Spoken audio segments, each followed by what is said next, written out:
تر اوسه مو د برمودا په مثلث کې د څو کښتیو او الوتکو د ورکېدلو ویرونکې کیسې اورېدلې دي. زموږ ګمان دا دی چې ښایي ډېر څه مو اورېدلي وي. دې مثلث د اطلس په اقیانوس کې د فلوریدا، پورتریکو او برمودا جزیرې ترمنځ زیاته برخه نیولې ده. دې ساحې د ځینو رازونو په درلودلو سره ډېر شهرت پیدا کړی دی. تر اوسه زیات شمیر کښتۍ او الوتکې په دې سیمې کې ورکې شوي دي. بل نوم یې د شیطان مثلث دی. دا ټولې پیښې د مبهمو او نامعلومو شرایطو په ترڅ کې پیښې شوي دي. ځینې کښتۍ او الوتکې خو پکې هیڅ وخت نه دي پیدا شوي. د دې سیمې په اړه تر اوسه پوهانو زیاتې فرضیې او نظرونه وړاندې کړي دي. راپورونه 1945 کال ته ګرځي کله چې 5 امریکایي الوتکې دې سیمې ته ولېږل شوې. په مکمل ډول ورکې او بیا یې د پیدا کېدلو څراک ونه لګېدو.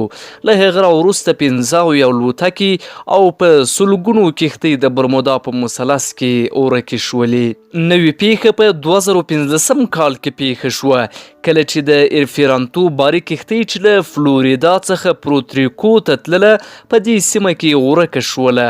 دا کښتۍ د 2015 کال د اکتوبر په لومړۍ نیټه له رادارونو څخه نادرکه شوه او د اکتوبر په 11 تاریخي ماتې ټوټې ترې اقیانوس لاندې پیدا شولې.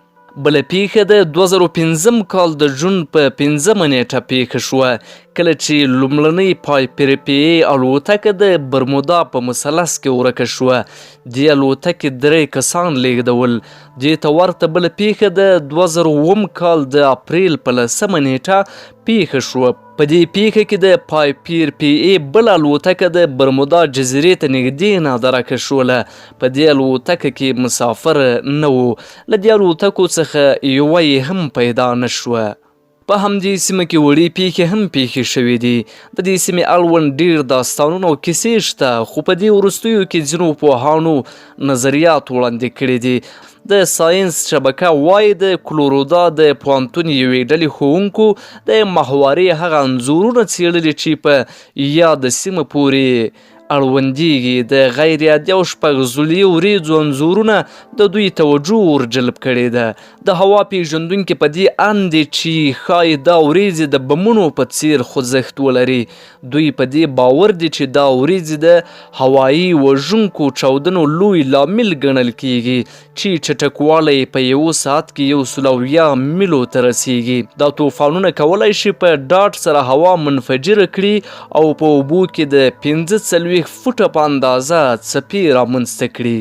هیڅ کښتۍ نشي کولی چې له دې طوفانه روغه ووځي او هیڅ الوتکه دا توان نه لري چې د دې بادونو پر وړاندې مقاومت وکړي. پوهان هڅه کوي ترڅو د برمودا د مثلث په اړه لا څېړنې ترسره کړي. آیا تاسو هم د برمودا د مثلث په تړاو څه اورېدلي دي او یا که په دې اړه کوم نظر لرئ له موږ سره یې شریک کړئ او له موږ څخه د ملاتړ په موخه زموږ ویډیو در سره شیر او خپل نظرونه را سره شریک کړئ.